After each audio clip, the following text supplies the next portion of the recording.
کمیسیونا بلندا سربەخوویە هەلبژارتنان ئۆفیسا دووک ئامادەکاریین خۆ بەردەوام دکە ji بۆ هەلبژارتنên dahatiyên Encûmenê Nûnerên Iraqê ku biryare li deyê dehiyayî salbêne encamdan.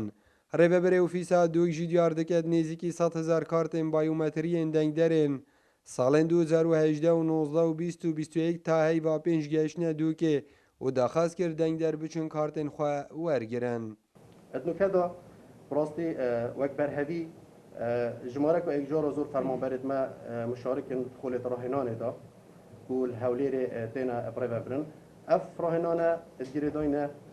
اجراءات دنگدانا تایبت و هروسا یا گشتی به گشتی هر باش اوه براستی کار کمیسیون دا اف جاره دخول راهنانه زیتر هات اینه دست بگیرن و هم دی محاوله که این اف خلطین سال 2018 دا گواری هل بجارتنا دا تایبت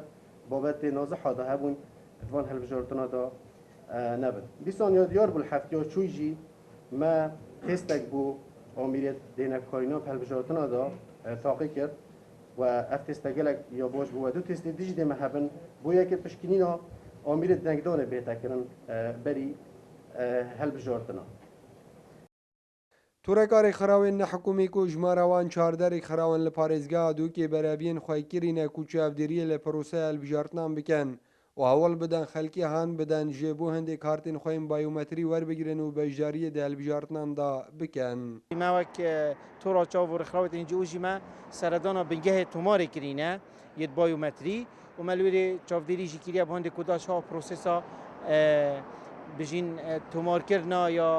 بطاقه یا بایومتری اصلا ورگرت ناوی ویره ام دو پاتی هندی کن کو خلق بجدار ببین خالش همیا گرینگتر کو ام کار سر بکن گل کمیسیونل گل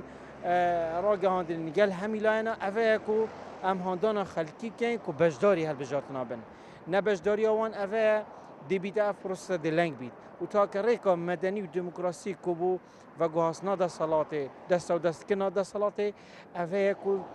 بچتت هل بجارتنا دا و بجدار ببید لە هەفتیا بێت ئۆفیسا دووکیە کۆمیسیۆنە بلندا سەربەخوویە هەلبژارتنان دێبانگێشە خۆی هەلبژارتنên civata nûnerên Iraqê dest pê ket ku li parêzgeha Dûkê jmara dengderên giştî 778,000 dengderin û yên taybê jî 51,000 dengderan mafyayê beşdariyê di vê proseyê da bikin edgel beşdariya nêzîkî 70,000 awareyan. Nijar Mihemed Kursat News Duhok.